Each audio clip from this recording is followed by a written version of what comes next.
starts and sits before those matchups. And before we sign off for the weekend, Rank, who are you starting out of those four teams? Well, I think Gabriel Davis is a nice sleeper option, especially if you're doing DFS or anything like that. He's that annoying guy that every week does that, and you're thinking like, oh my God, is that Stephon Diggs? You're like, nope, that's Gabriel Davis. He's had at least 10 fantasy points in 4 out of his last 5 games. He's on a streak right now where he scored a touchdown in 3 straight contests. He's touchdown dependent, but he's scoring them, so I kind of like that.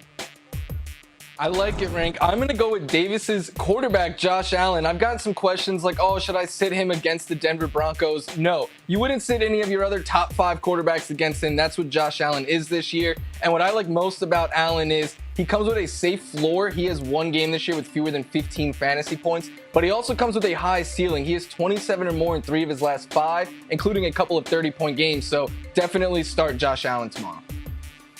Mike Davis is sort of like a Godfather movie. Every time you think he's out, he pulls you back in. And he's back in this week against the Packers. He's starting to get hot again. Double digits in 3 straight games, 16 or more touches in 3 straight games.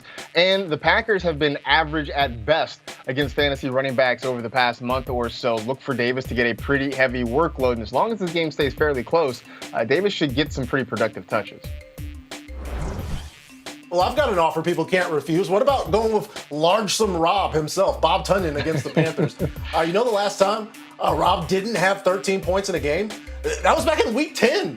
That was forever ago. I still had hope in our experts league back then. So start Bobbert in this matchup against the Panthers. Let's get some sits for Saturday, right? Well, I'm going to stay away from Jamal Williams. And again, this goes back to the conversation of trying to find running backs, looking for the Jeff Wilson types and players of that nature. Jamal Williams might have stood out because earlier this season, we were starting all of our running backs against the Carolina Panthers. But now, as I mentioned earlier in the show, they're very tough on opposing running backs, the best over the last month. So to me, it's a little too risky. I know that you like to be on high profile offenses and everything like that. I really do believe the Packers are going to be throwing the football. So they're going to stay away from the run, and they're at least going to stay away from running it with Jamal Williams. So I would look at other options.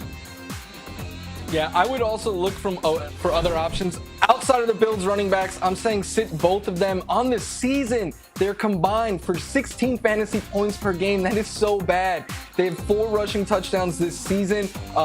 Devin Singletary hasn't scored a touchdown in 9 games. Zach Moss in 4. Last week, they both were held under 5 fantasy points. There's a very good chance if you start one of them, you're going to get single-digit fantasy points this week. Don't do it.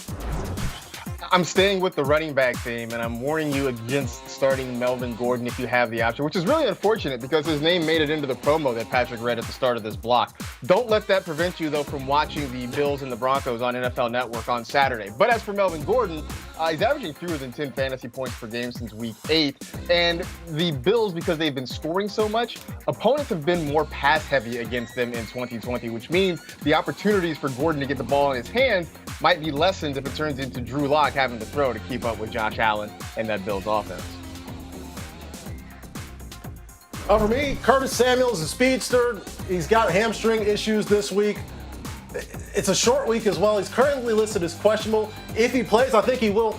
I'm a tad worried that that's just going to be enough for me to sit him in my lone remaining playoff matchup, as I've had some difficulty in that league figuring out what to do with him. But it's worked out for me when he has played. When he hasn't played, sometimes it hasn't worked. Either way, I'm just going to find somebody else, get them into that lineup, and try to take a shot at winning a championship. I can do that thanks to the information that you guys have provided this week.